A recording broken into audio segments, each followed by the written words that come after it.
You are about to see Mark Lakeman speaking at the UC Santa Cruz Kresge Town Hall on Friday, March 7th, 2014. The event was hosted by the UC Santa Cruz Common Ground Center, Education for a Just and Sustainable World. To find out more, visit kresge.ucsc.edu/common ground. In Tuscany, where I spent a lot of time studying this place with my mom, who's an urban designer. So this is this beautiful sort of sloping shape, and it's just perfect for sitting right on the piazza floor, and you'll see clusters of people all day long through the night. It's one of the most beautiful places to see young people out on a summer evening, just singing those beautiful songs and running around. And the people who live around the space are like, yeah, I live here for this. You know, the people who live in these buildings and have these terraces that overlook this space are there to witness the theater of life playing out every day. And if there's music, if there's even yelling and fighting, like, they're into it. This is actually why they would choose to locate there as opposed to live over here, which is more quiet. So, you know, for us as Americans, we'd be like, oh no, well, you can't have a lot of activity. You'd have to close that down at 10. You know, because what if somebody got upset? It's like, no, the social organism works it out when they're able to make choices, especially when they have continuity and lineage, and they know their story. So this thing is a huge sort of like a shell for a snail. It's like a huge social like container that fits the people who have created it. Mark, can I just say a comment here about the last slide? Sure. So Kresge College here was designed after the theme of the Italian village, and so when I see this, I think about this piazzetta right here, right? And I think about these buildings with the open corridors where people can be walking between houses and not be hidden from each other, but instead be on display, and they could sing from, you know, the bottom here up to their friend in the top level. And also the lack of the overhang right here, kind of mirroring the lack of the overhang of a lot of these buildings.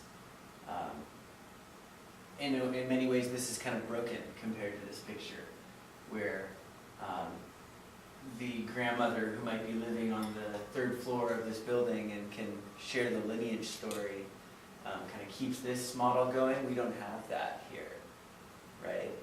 The coffee shop. So much. Because it's changed so much, but also, well, it's changed in pretty strategic ways.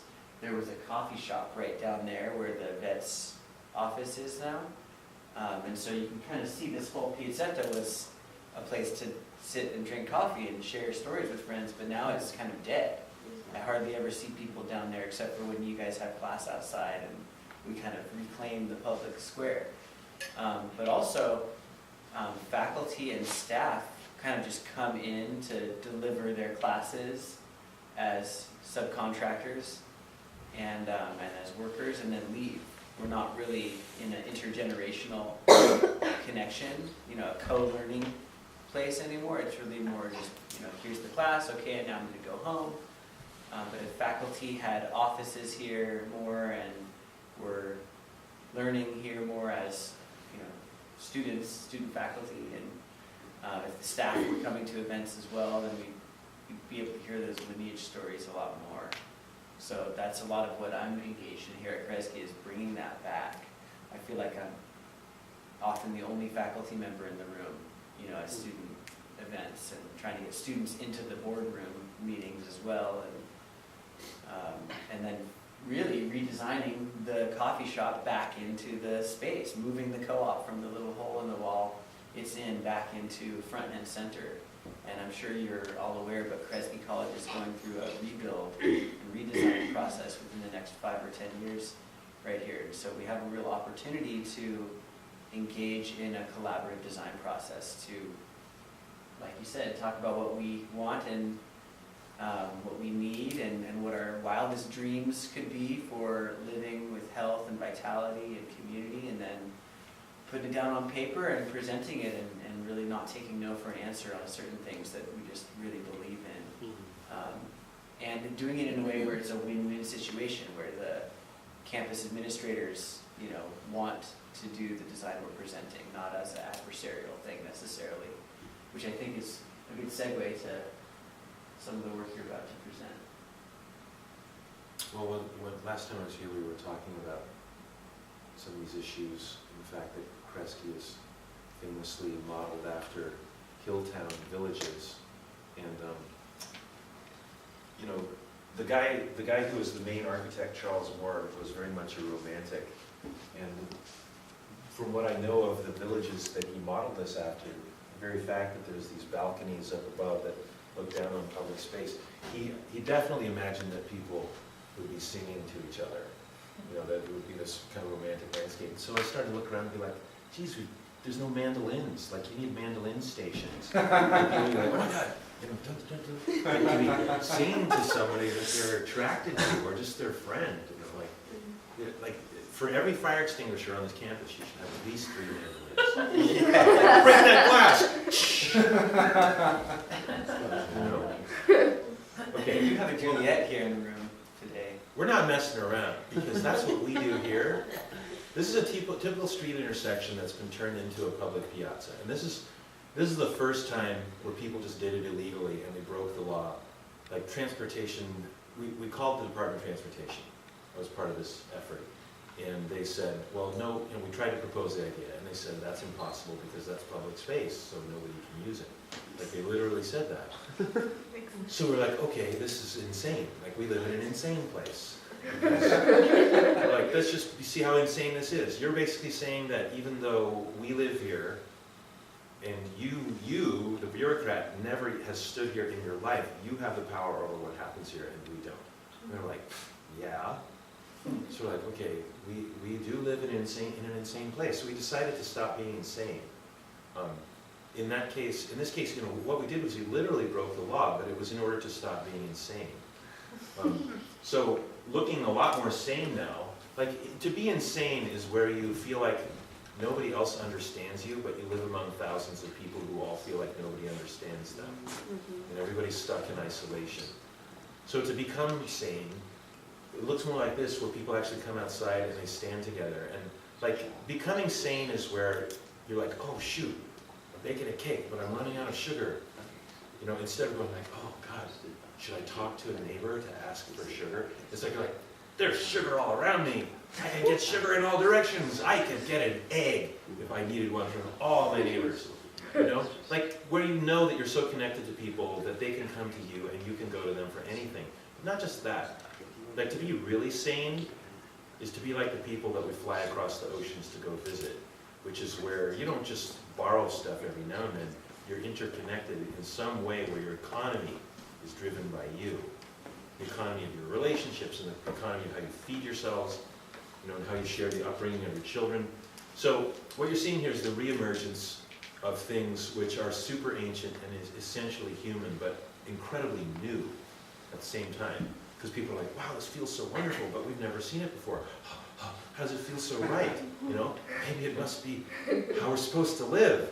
You know, anyway, I think it is how we're supposed to live in the sense that they decided to paint the chicken and the egg here on the street. They decided to make these interlocking wedding rings that they fit the chicken and the egg into because they love this place so much. They're getting married in this space frequently. Okay, typical condition. There isn't even a place to sit in most of the American landscape unless you're waiting for a bus. And if you try to put one in your neighborhood, and I hope that you will put many, one of the first things you'll hear right away is someone will be like, my God, are you insane? Like, if you put in a bench, someone will sit there. You know, you're like, but that's the idea. No one has a place to sit. Somebody actually said this in my neighborhood the other day. We're going to put in freaking thousands of benches. And this guy's like, I said, so wait, you're so afraid of homeless people having a place to sit that you don't want anyone anywhere to have a place to sit. He's like, right, we can go in our houses and sit. It's like, no, that's what we've been doing. And he's like, but that's what's fine. And he's like, I will sue you. And the whole neighborhood's like, fine, sue us. Sue us, take everything, but we will have the millions of benches now. We'll put them all over your house. Okay, but like that insanity comes from just a total disengagement. Like, check this out. Here's an aerial view of Tijuana. Do you know that Tijuana is laid out like people don't even know this, but a lot of the reason why these places that we live in are square is because drafting instruments are basically square. They make it really easy to make square lines. So you're like, oh, it's really cool. I can use these instruments to make square lines and straight lines. Your instruments are set up to make square things. So here's Tijuana, a square reality. Now, there's a lot of plazas and zocolos south of the border going down through Mexico and Central and South America, but it's not just that they laid this out on paper. They laid out everybody, there's thousands of people, 20,000 people living here in this one aspect, this one neighborhood. And it's all been laid out on paper first. Not just that it's laid out on paper, like the banker's like, okay, no plazas, we don't want any political unrest. The developer's like, fine, I don't want any plazas because that would take money off of my bottom line. I just want to liquidate houses and make profit. And then meanwhile, the guy who's actually drawing it is like, all I get is like 3 pesos an hour for this. I just want to go home. And that creates the lines these people live in.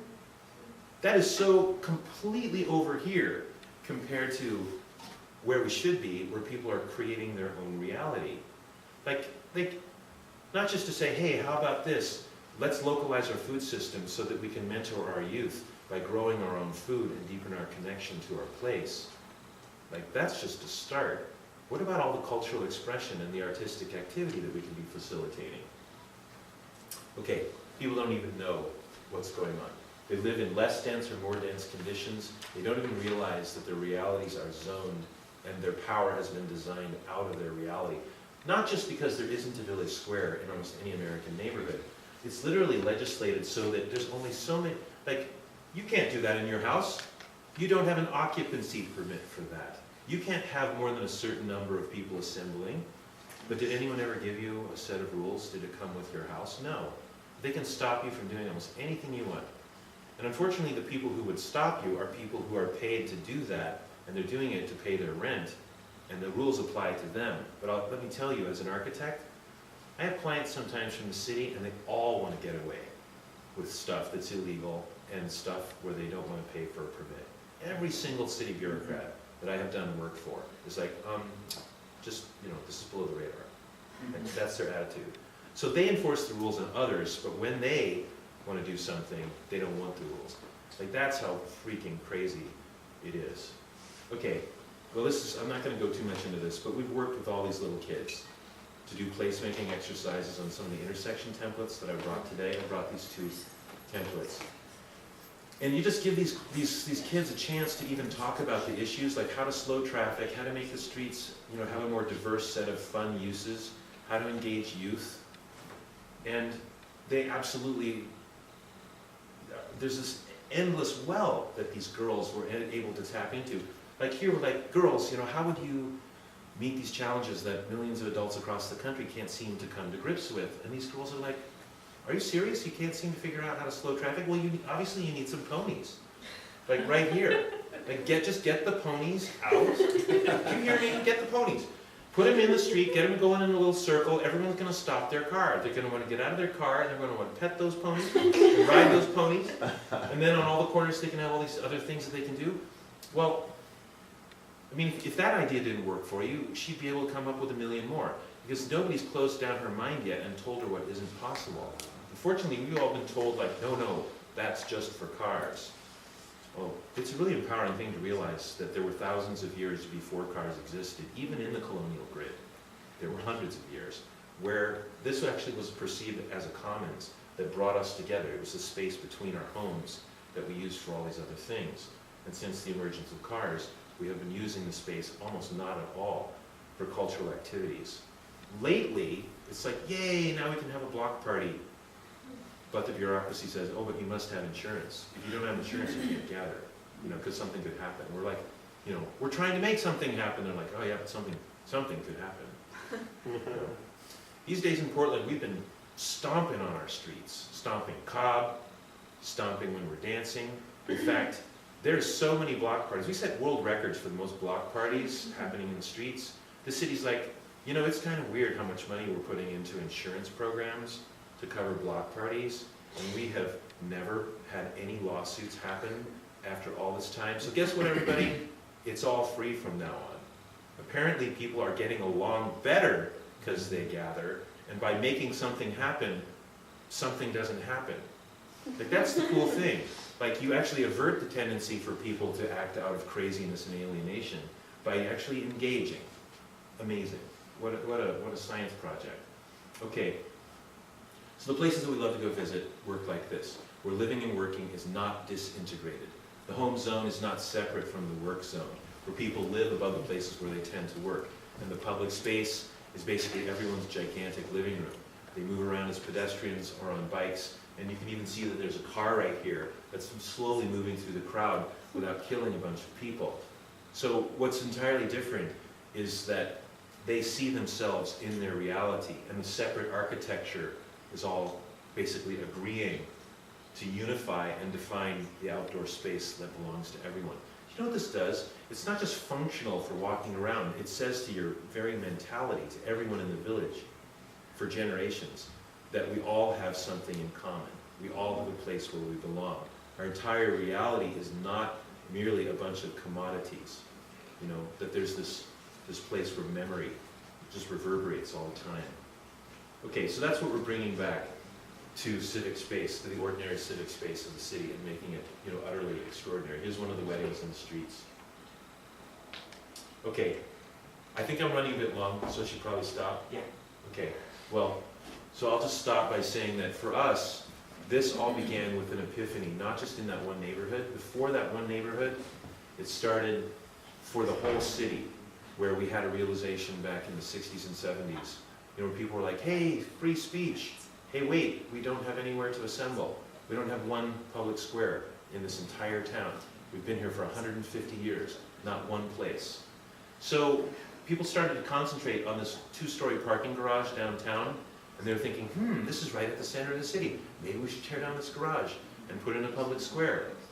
The big businesses downtown were really threatened, and they said, no, what we really need is an 11-story parking garage. So everyone was like, well, that sounds like a good idea to you, but we'll never have a public square then. Finally, the mayor said the most stupid thing ever, which was, I'm not going to let that public square happen, because if I do, then you'll gather, you know, and then you'll start to have a revolution or something. And people were like, that's so awesome, Mayor. 2 days later, with like hundreds of gallons of paint, we came out here and painted the entire rooftop of the 2-story parking garage. It was so great the way the media responded. There was helicopters overhead. They're like, look at the weirdos, painting this thing. They're trying to create a public square, bad weirdos.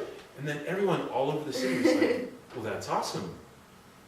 Anyway, we won the day. We created this public square, and it was like the pressure point on the body of the city that enabled suddenly this healing process to emerge. Also like a pressure release valve. Like, what's it like for people to live for 150 years without a place to gather, and suddenly they have one? It was like, all this change proceeded that had been repressed. So, you know, the story that I am basically a part of is just going as far as we can, as long as we're alive, to repurpose public space everywhere around the city and basically unleash, break the dam of, you know, all the repressed human potentiality in our community. And I'm really happy to see that just dozens and dozens of cities around the country have been doing this stuff too. So I'll just stop by saying this is birthright stuff, you know, and if somebody says you can't do it, then you just do it. You just can't, you can't wait, you can't stop. Yeah!